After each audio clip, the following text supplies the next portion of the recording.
Alexandria Ally Kostial was a 21-year-old marketing student at the University of Mississippi.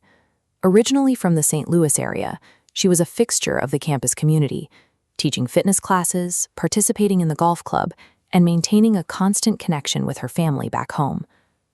That collegiate life ended on the morning of July 20, 2019.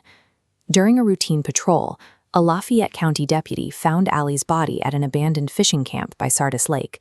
She had been shot at least 9 times. Identifying her was straightforward. Her purse was found nearby with her driver's license and student ID still inside. But investigators quickly realized the killer had taken her cell phone, removing the most direct link to her final conversations. The location was desolate, the crime was brutal, and the primary source of digital evidence was gone. On the surface, it appeared to be a random act of violence, with no immediate suspects. The break came from Ally's apartment.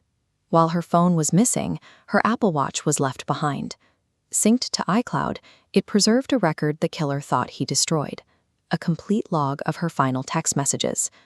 Those messages revealed a private and difficult relationship with a fellow business student named Brandon Theesfeld. While the missing phone created a vacuum of information, the watch provided a specific starting point. It allowed the sheriff's department to begin reconstructing the hidden history between Ally and Brandon. Their relationship had been on-again, off-again for nearly 3 years, defined by a significant emotional distance. Ally's friends described her as being deeply committed to Brandon, while he was often dismissive, frequently ignoring her calls or missing their planned meetings. The dynamic shifted in April 2019, when Ally messaged Brandon with a photograph of a home pregnancy test. The result was a faint, inconclusive blue line. Brandon's response was immediate and clinical. He insisted she terminate the pregnancy, refused to discuss it in person, and largely stopped replying to her for the next 3 months as she grew increasingly distressed. Their digital records from that summer show a stark divergence. Ally sent a constant stream of messages begging to meet and talk. Brandon's activity was focused elsewhere. He was Googling abortion pills, hollow-point ammunition, and the internal mechanisms of a Glock pistol. Brandon treated the potential pregnancy as a threat to his lifestyle and his future. He spent the summer months researching the logistics of a permanent solution. On the afternoon of July 19th, Brandon suddenly changed his tone.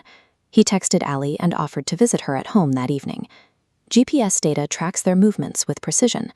Ally arrived home at 12:10 a.m. At 1:28 a.m., Brandon's truck arrived and she got inside. They drove 45 minutes to a remote fishing camp at Sardis Lake. Nearby residents heard gunshots between 2:15 and 2:30 a.m. After Ally's body was found, Brandon promised to meet investigators, but he never showed up.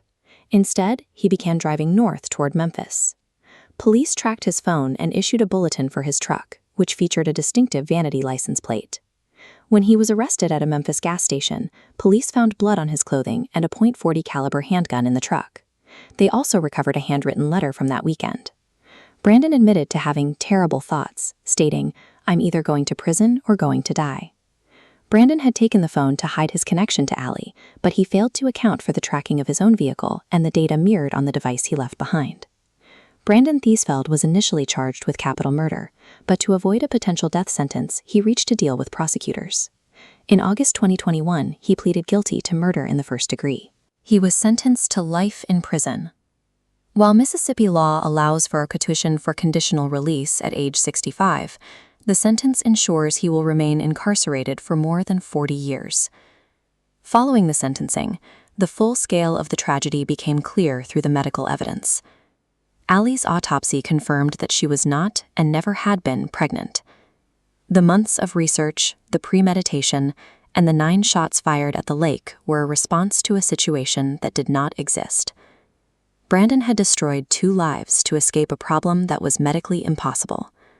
In the words of the prosecutor, "Love can blind us to what others might see."